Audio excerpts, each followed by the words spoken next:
संधि बहुत सारी क्लासों में पढ़ाया जाता है लेकिन समझ में नहीं आता है, और आज हम एकदम बेसिक से इसे लेके चलेंगे एकदम डीप तक, और हमें अच्छे से समझ में आएगा। ध्यान देंगे, सबसे पहले हम यहाँ पे ये जान लेते हैं कि संधि का मतलब होता क्या है। संधि का मतलब क्या होता है?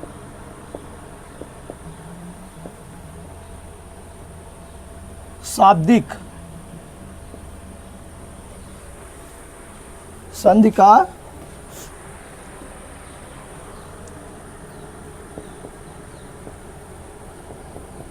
शाब्दिक अर्थ है मेल या जोड़। संधि का जो शाब्दिक अर्थ होता है वो मेल और जोड़ होता है। कि संधि की डिफिनीशन क्या होती है, संधि की परिभाषा। संधि की जो परिभाषा होती है वो होती है, डिफिनीशन होती है, पहले शब्द का अंतिम वर्ण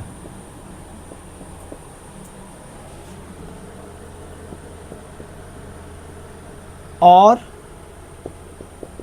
दूसरे शब्द का पहला वर्ण मिलने से जो परिवर्तन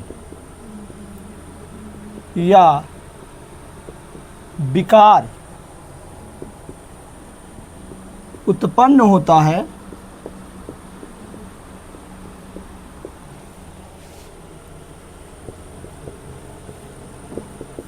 उसे संधि कहते हैं।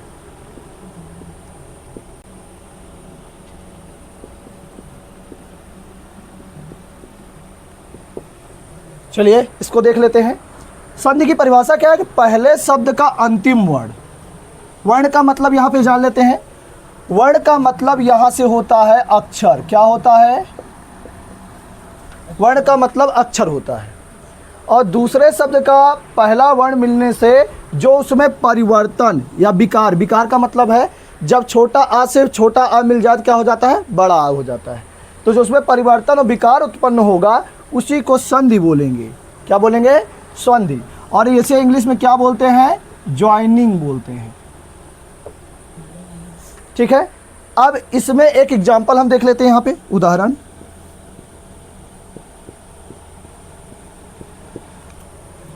जैसे पहला लिख लेंगे इसमें,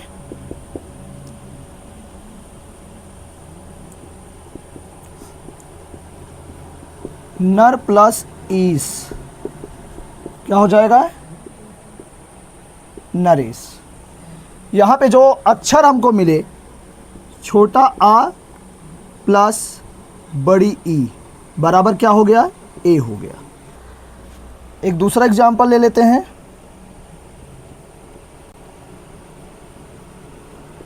विद्या प्लस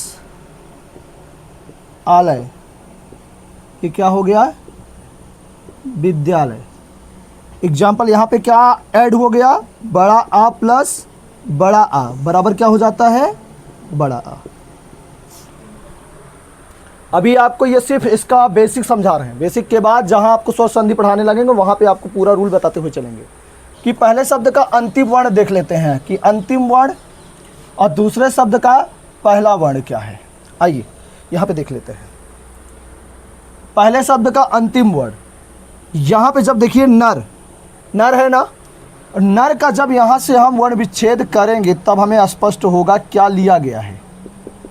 यहाँ से देखेंगे, ये देखिए इसका अंतिम वर्ण क्या है? छोटा आ। और दूसरे शब्द का कौन सा अक्षर लिया गया है? पहला। पहला आपको यहाँ स्पष्ट ही दिख रहा होगा, क्या है? बड़ी ई। इसमें क्या है? बड़ी ई प्लस सा और प्लस आ। यहाँ से देखेंगे तो दूसरे शब्द का कौन सा अक्षर लिया गया है? पहला लिया गया है। तो इसकी डिफिनीशन सीधा सिंपल से क्या हो जाती है कि हम पहले शब्द का अंतिम अक्षर ले लें और दूसरे शब्द का पहला अक्षर ले लें, उनके मिलने से जो उनमें परिवर्तन होगा, परिवर्तन क्या हुआ था, ए का परिवर्तन यहाँ हुआ था। यहाँ किसका परिवर्तन हुआ था, बड़ा आ का परिवर्तन हुआ था। और विकार भी यही उत्पन्न हुआ, परिवर्तन बोलो या विकार बोलो, जो उत्पन्न होता है उसी को क्या कहेंगे, संधि कहेंगे। और जो हेडिंग हमको पढ़ना है वो पढ़ना है बेटा संधि विच्छेद।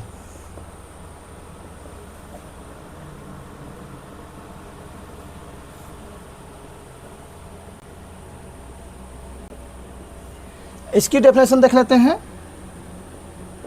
संधि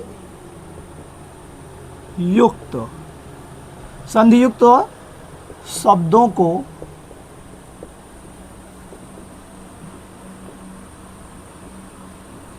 अलग अलग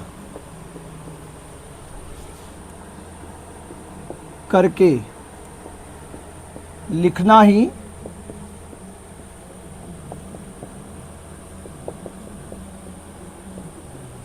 संधि विच्छेद कहलाता है।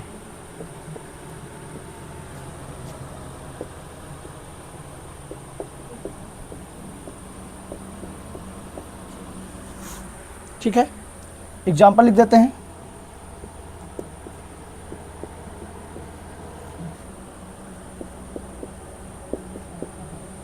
जैसे प्रति प्लस एक बराबर क्या हो गया, प्रत्येक। धर्म प्लस आत्मा बराबर क्या हो गया, धर्मात्मा। ठीक है, अब इसमें देख लेंगे कि संधि युक्त, संधि से जुड़े हुए शब्दों को हमको क्या करना है, उनको अलग अलग कर देना है। जैसे प्रत्येक में प्रति प्लस एक जुड़ा हुआ था, हमने इसको अलग अलग करके लिख दिया, तो यही क्या हो गया, संधि विच्छेद हो गया। जैसे धर्मात्मा क्या था, संधि युक्त शब्द है। अभी क्या है कि ये संधि युक्त शब्द है। कौन सा शब्द है ये, संधि युक्त शब्द। और ये क्या हुआ है, संधि विच्छेद। ये क्या हुआ है, संधि विच्छेद। अब विच्छेद से एक चीज याद आया कि आपको संधि विच्छेद पढ़ाने से पहले हम एक वर्ण विच्छेद पढ़ा देते हैं आपको, कि वर्ण विच्छेद क्या होता है। शब्दों को, शब्दों के अक्षरों को अलग अलग करके लिखना क्या कहलाता है, वर्ण विच्छेद कहलाता है। शब्दों के अक्षरों को क्या करके अलग अलग करके लिखना क्या कहलाता है, वर्ण विच्छेद कहलाता है। वर्ण विच्छेद क्यों पढ़ा रहे हैं, कभी कभी संधि विच्छेद में आपको वर्ण को ढूंढने में, अक्षर को ढूंढने में बहुत प्रॉब्लम हो जाती है। कहीं ये डिफिकल्ट वर्ड लिखे रहते हैं तो वहाँ आपको ढूंढने में क्या हो जाती है, प्रॉब्लम हो जाती है। तो जब आप वर्ण विच्छेद करेंगे तो वहाँ से आपको और अच्छे से संधि विच्छेद करना आएगा, और कभी गलत नहीं होगा, कभी भी गलत नहीं होगा, चाहे जहाँ तक करोगे कुछ भी गलत नहीं होगा उसमें, ये चीज़ ध्यान रखना। तो अभी आपको एक थोड़ा सा हट के हम लेके चलते हैं। वर्ण विच्छेद इसके पहले हम आपको पढ़ाए थे, बहुत लोगों को आता भी होगा, वर्ण विच्छेद बहुत लोगों को आता होगा। आपको दिखा देते हैं एक बार कि वर्ण विच्छेद है क्या। और वर्ण विच्छेद क्यों पढ़ा रहे हैं, क्योंकि यहाँ शब्दों को अलग करना है, और शब्दों को अलग करने से पहले वर्ण को अलग करके हम देख लेते हैं कैसे होता है ना, क्योंकि उसमें आपका प्रयोग होगा। अभी आपको दिखाते हैं। अब जैसे देखो, हमको मान लो जैसे विद्यालय यहाँ पे दिया गया था, तो हमको इसका वर्ण विच्छेद आना चाहिए। सबसे पहले व्यंजन लिखेंगे, फिर लिखेंगे स्वर। विद्यालय में क्या था, वाह, उसके ऊपर क्या थी, छोटी मात्रा। ठीक है, मात्रा को किस में कन्वर्ट करेंगे, अक्षर में कन्वर्ट करेंगे। द्या है ये, क्या है ये, द्या, यानी ये किससे मिलकर बनता है, दा प्लस या से मिलकर बनता है। और ये इसके साथ क्या लगा है, बड़ा आ। अब देखिए ला, ला के साथ क्या लगा है, छोटा आ, और या लगा है, या के साथ क्या लगा है, छोटा आ। ठीक है, अब यहाँ से इसको क्यों बता रहे हैं, सबसे मेन रीजन उसको समझ लीजिए। जैसे विद्यालय को हमको अलग करना था, तो विद्यालय में कौन सी संधि है, यह आप अभी नहीं जानते होंगे क्योंकि उसका रूल नहीं पढ़े, मैं बता देता हूँ। इसमें दीर्घ संधि है। कैसे देखेंगे, दीर्घ संधि में हमको बड़ा आ, बड़ा ई, बड़ा ऊ ढूंढना रहता है ना। हमको यहाँ से पता हो जाएगा कि जो शब्द हमारा अलग होना है वो यहाँ से अलग होगा, इसीलिए आपको वर्ण विच्छेद पढ़ाया जाता है। क्योंकि शब्द का आप वर्ण विच्छेद कर दोगे, जो संधि युक्त शब्द होता है उसका क्या कर दोगे, वर्ण विच्छेद कर दोगे। तो वहाँ से हमको 2 खंड मिल जाएगा। अभी देखो कैसे, यहाँ से इसके 2 खंड होने हैं, यहीं से इसके 2 खंड होने, क्योंकि ये इसमें ढूंढोगे और कहीं भी आपको बड़ा आ बड़ी ई बड़ा ऊ नहीं मिलेगा। चेक करके आप देख सकते हैं। रूल आपको भी पढ़ाएंगे, उसके पहले इसको बता रहे हैं, इसलिए इसको ध्यान से समझो। कभी कभी जैसे यहाँ पे हम बड़ा आ को अच्छे से पहचान जाएंगे कि हाँ बड़ा आ है, दिख रहा है सबको बड़ा आ, कहाँ पे है, यहाँ पे है ना, नीचे बड़ा आ। लेकिन कभी कभी क्या होगा, कुछ अक्षर में छिपे होते हैं, कंफ्यूज हो जाते हैं कि वहाँ पे कहाँ से अलग होगा और क्या अलग होगा और क्या उसका सही शब्द निकलेगा। तो उसके लिए हमको जो सबसे ज़्यादा जानना जरूरी है वो क्या जानना जरूरी है कि ये इसको अलग कहाँ से करना है। अब यहाँ से इसको को जोड़ो तो क्या आया, ये विद, क्या आया, विद। और इसके पहले मैंने आपको सार्थक और निरर्थक शब्द पढ़ाए थे। सार्थक शब्द वो शब्द होते हैं जिनका कुछ अर्थ निकले, और निरर्थक शब्द क्या होता है, जिसका कोई भी अर्थ ना निकले। ये विद सार्थक है, विद्या सार्थक होता है ना। तो अब आप जानो कि यहाँ से क्या लिया गया, बड़ा आ, तो इसमें आके ज्वाइंट हो गया, विद्या हो गया। ध्यान से समझो, इधर से क्या लिया जाएगा, आलय होता है कि अलय, आलय, आप लोग क्या पढ़े हैं, आलय, आलय होता है ना। तो इधर से भी क्या लिया गया, बड़ा आ लिया गया, तो ये क्या हो गया यहाँ से आलय, और दोनों को जब जोड़ देंगे तो क्या हो गया, विद्या प्लस आलय। आप लोगों ने आज तक बहुत पढ़ा होगा विद्या प्लस आलय, लेकिन विद्या प्लस आलय ही क्यों होता है, उसका रीजन यहां पे है। किस लिए होता है पता समझ में आ गया ना, क्योंकि अगर छोटा आ लगाएंगे ये विद्य हो जाएगा, छोटा आ लगाएंगे क्या हो जाएगा, विद्य, और इधर छोटा आ लेंगे तो क्या हो जाएगा, अलय। आप समझो, बड़ी ए लेंगे तो क्या हो जाएगा, विद्धि, छोटा लेंगे तो क्या, छोटी ई लेंगे तो क्या हो गया, विद्धि, हो जाएगा कि नहीं। और इधर से अगर आप छोटा आ, छोटा ई या ए कोई भी स्वर लेना चाहें, आपका सार्थक शब्द बनेगा ही नहीं, कुछ भी नहीं बनेगा। तो यहां से हम इसलिए समझे कि छोटा बड़ा आ प्लस बड़ा आ बराबर क्या हो जाता है, बड़ा आ, इसीलिए अलग हुआ। अब कोई ये समझे कि यहाँ 2 बड़ा आया और ये कहाँ गया, तो बता दें कि ये रूल में है कि बड़ा आ प्लस बड़ा आ बराबर क्या होता है, बड़ा आ होता है, इसी कारण से ये हुआ। तो इसके पहले आपने वर्ण विच्छेद पढ़ा है, मैंने एक बार आपको सिखा दिया।